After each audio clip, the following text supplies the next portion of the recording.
Have you ever looked around and wondered, when exactly did we all agree to pretend this she-e-t-t is normal? When did working 60 hours a week just to afford Wi-Fi and anxiety pills become a milestone of adulthood? Bill Burr doesn't whisper these questions. He screams them through sarcasm, through rage, through humor so uncomfortably true it leaves people clapping and cringing at the same time. He's not just a comedian. He's a cultural sniper laughing as he takes out everything fake, plastic, and hollow in modern life. You want honesty? Brace yourself. Because Bill doesn't sugarcoat the decay. He unwraps it, bites into it, and tells you it tastes like your overpriced oat milk latte. He talks about men who are told to open up emotionally, but only if it makes women feel comfortable. He talks about women who say, "I don't need a man," right before asking one to move her couch. He talks about marriage like it's a hostage situation with health insurance. Nothing is off limits because everything has become ridiculous. He doesn't hate the world. He's just allergic to bullshit. When Burr looks at our society, he sees a generation drowning in debt and dopamine. Everyone's depressed. But Instagram says we're all sichun blessed. People care more about their screen time stats than their sleep. They're emotionally bankrupt, but spiritually aligned. And let's not even start on cancel culture. Burr doesn't just tiptoe around it. He throws a Molotov cocktail and watches it explode.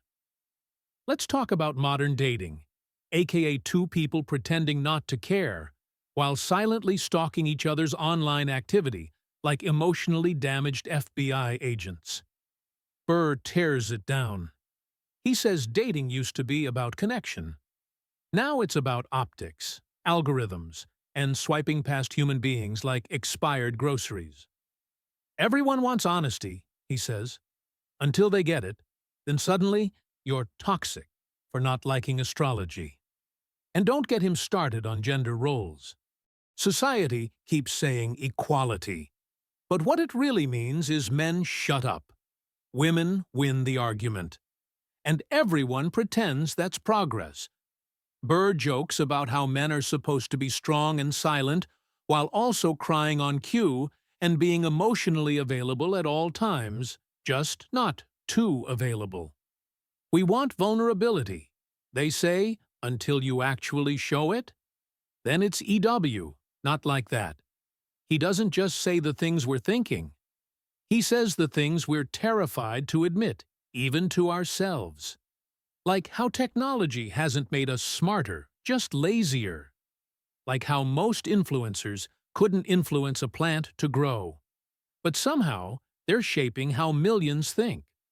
Burr's not angry because things changed.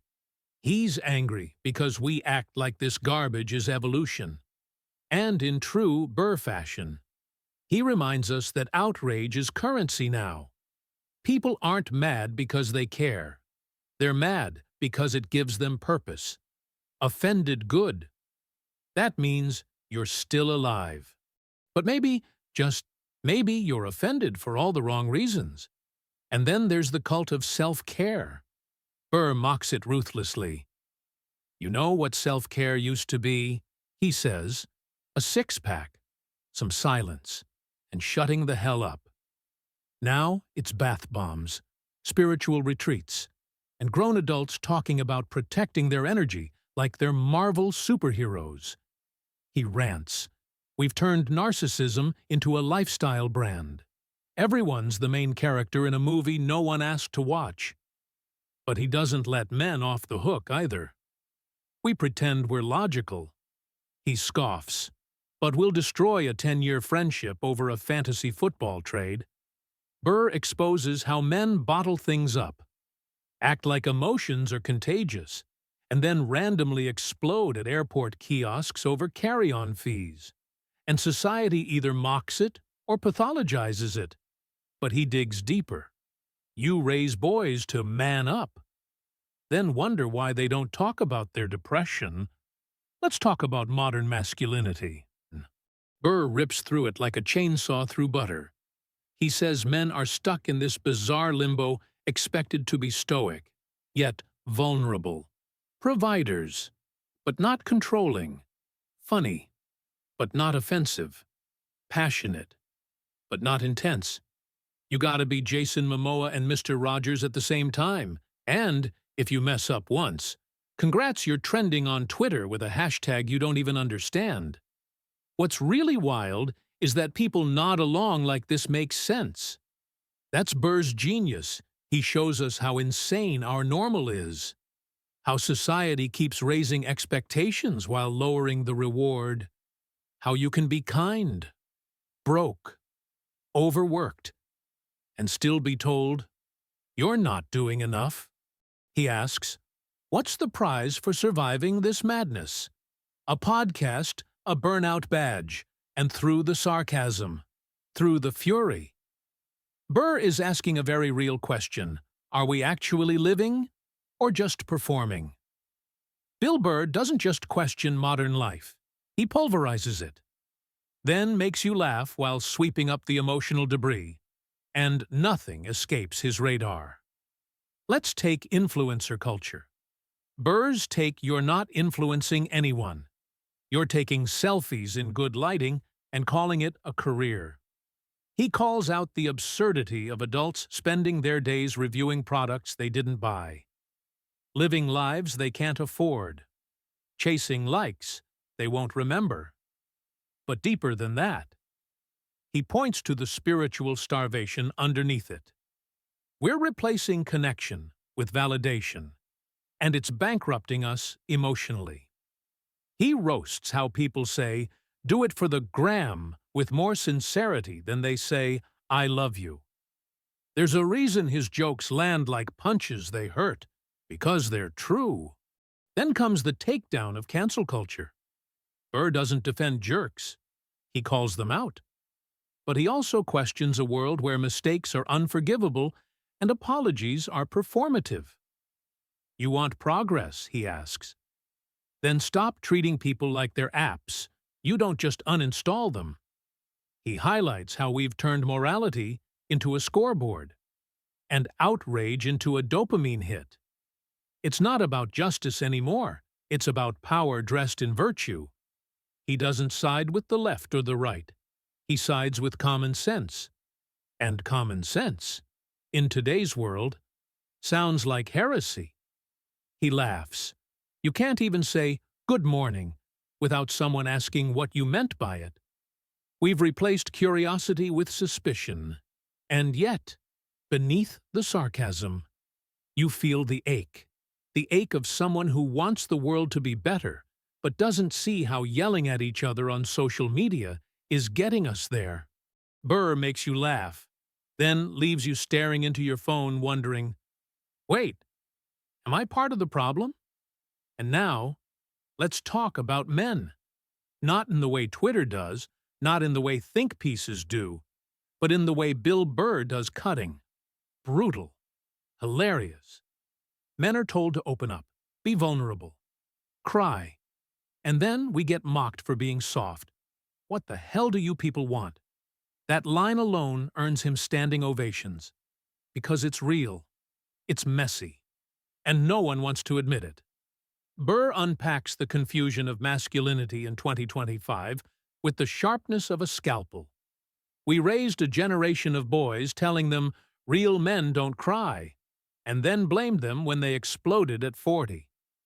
He doesn't defend bad behavior, he dissects the systems that produce it. He shows how society trains men to be silent warriors, and then punishes them for not knowing how to love out loud. And when it comes to love, he doesn't spare that either. Marriage is two people slowly negotiating the terms of their own insanity. He talks about how men pretend they don't care, while falling apart inside, how women say, "I'm fine," and men go, "Oh, thank God." The miscommunication isn't comedy, it's tragedy with a laugh track. Then Burr aims his spotlight on the influencer culture. We used to want to be doctors, astronauts, firefighters. Now, just someone with a ring light and a sob story. He doesn't mock the pain. He mocks the performance of pain, the monetization of misery, the self-branding of sadness. You're not healing. You're networking. It's this tension between truth and theater that drives Burr's genius. He never says he's better. He just says he sees it. And that's what makes people uncomfortable.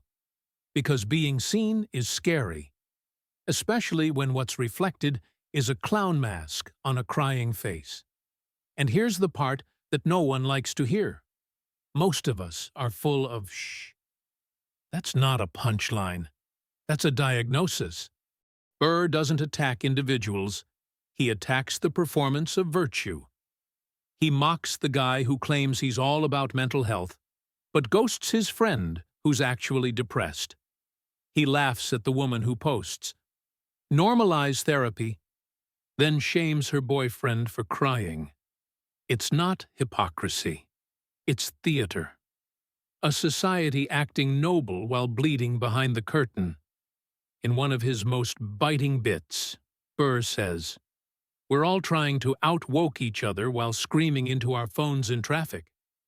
That's modern life performative compassion, transactional empathy, and the illusion of connection wrapped in 280 characters or less. No wonder we're all exhausted. We're not living. We're live streaming our breakdowns. And then he goes even deeper. You know why people cling to outrage, because it's easier than fixing their own lives. That's a gut punch, but it's true. Burr forces us to look inward when we're too busy pointing fingers. He's not offering a solution. He's offering a mirror. A brutally honest, often uncomfortable, always hilarious mirror. And in that mirror, we see ourselves, flawed, afraid, angry, but still here, still laughing. Because sometimes, that's all you can do. That's all Burr ever wanted. Not to preach, not to fix, just to say, "I see it too. And if we're going down, at least let's laugh on the way." And maybe that's Burr's greatest contribution, not the laughs, not the sold-out shows, not the viral clips, but the permission to drop the mask. To admit that, yes, relationships are hard. Society is nuts. And we're all scared little kids pretending we've got it figured out, in a culture that rewards filters and fake smiles. Burr rewards brutal honesty. And not the Instagram kind, the kind that gets you in trouble at dinner parties but sets your soul free at 2 a.m. He doesn't want you to agree with him. He wants you to think, to squirm, to laugh at the thing you're not supposed to laugh at, and then ask yourself why you're laughing. He's not telling you what to believe. He's reminding you that you can believe something different, that you don't have to be a parrot, a pawn, or a perfect citizen in a fake perfect world. So where does that leave us? Maybe not better, maybe not smarter, but at least real, and in a world that feels more artificial by the hour. Maybe that's enough. Maybe truth, even in joke form, is the most rebellious act left. So here's the question you've got to answer for yourself. Are you still playing along with the act? Or are you finally ready to say what you actually think? Because Bill Burr already did.